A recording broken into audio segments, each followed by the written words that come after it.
Time చూడండి, morning 8 అవుతోంది. ఇప్పుడు మేము ఆపరేషన్ థియేటర్‌లోకి వచ్చాము. ఇక్కడ చూడండి, ఆ థియేటర్ మేనేజర్ వచ్చి లిస్ట్ రాస్తున్నారు. అదేవిధంగా ఇక్కడ డ్రెస్సులైతే డాక్టర్లవి, సిస్టర్లవి, టెక్నీషియన్‌లవి సెపరేట్‌గా రెడీ చేసి పెట్టారు. ఎందుకంటే మాది 9 గంటలకు స్టార్ట్ అవుతుందండి. ఇంకా ప్రిపరేషన్‌లోనే ఉన్నారు అందరూ కూడా. ఇక్కడ పేషెంట్స్ కూడా ఆల్రెడీ రెడీగా ఉన్నారు. కానీ సర్జికల్ ఆంకాలజీ ఓటీ మాత్రము మార్నింగ్ 7 గంటల నుంచే స్టార్ట్ అయిపోతాయి. ఎందుకంటే మాది ప్రొసీజర్స్ చాలా లెంతీగా ఉంటాయి. అదేవిధంగా మళ్ళీ సర్జరీస్ కూడా ఎక్కువ ఉంటాయి. సో, అందుకని మేము చాలా ఎర్లీగానే స్టార్ట్ చేస్తాము. చూడండి, ఆపరేషన్ థియేటర్ అంతా చాలా ఖాళీగా ఉంది. అన్ని ఆపరేషన్ థియేటర్స్ ఇంకా స్టార్ట్ అవ్వలేదు.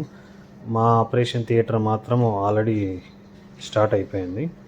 అంటే ఇప్పటికి టైం అయితే 8 అయింది. 8 అయిందంటే ముందుగా సిస్టర్స్ కానీ, టెక్నీషియన్స్ కానీ 7:00కే వచ్చి 7 గంటలకే వచ్చి అన్నీ రెడీ చేసి పెట్టుకోవాలి. ఇక్కడ మా చీఫ్ కన్సల్టెంట్ కూడా వచ్చేసారు. చూడండి, సిస్టర్స్ కూడా అన్ని ఇన్స్ట్రుమెంట్స్ రెడీగా పెట్టేశారు. పేషెంట్ కూడా ఆల్మోస్ట్ రెడీగా ఉంది. రోబో కూడా రెడీగా ఉంది. ఇంకా సర్జరీ అయితే స్టార్ట్ చేయాలి. Thank you.